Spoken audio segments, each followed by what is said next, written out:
Good evening, Dr. White. Could you tell the class a little bit about what you would tell our football team about domestic violence? Good evening.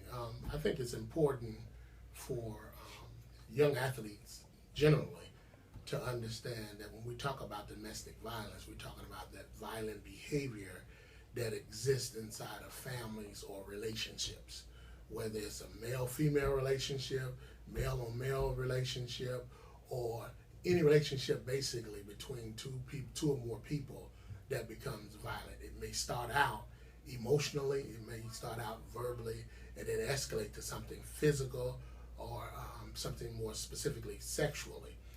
And for young athletes who have plans to go into the NFL or any other program, they need to understand a few things. One, that power is not to be used in a negative way toward other individuals, whether it's a girlfriend, a wife, or a significant other, in a way that impacts them negatively, that leads to a law being broken or somebody being physically, emotionally harmed.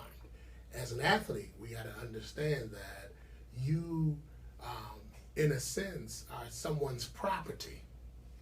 You are someone's property because they have made you that way. Anytime you enter a contract with somebody saying what you will or will not do, then they have something over your head.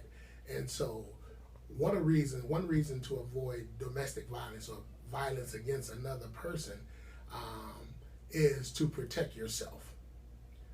Any man or any female with self-respect notice the importance of using the tongue first before they resort to anything physical to resolve a problem.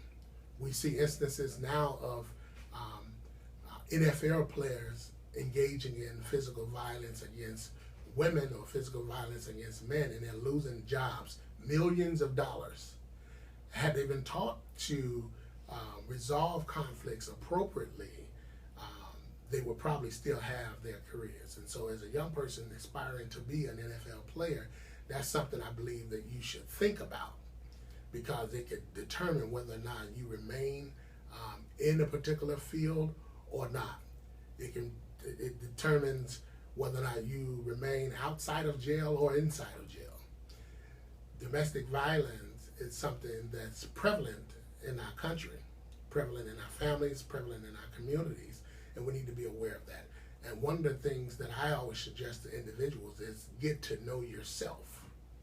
Because if you know yourself, what triggers you, you're able to kind of better control who you are and your responses to stimuli, which could be women or men or significant others. Just know that you cannot legally put your hands on other adults or people without a crime being broken if it's in the violent nature.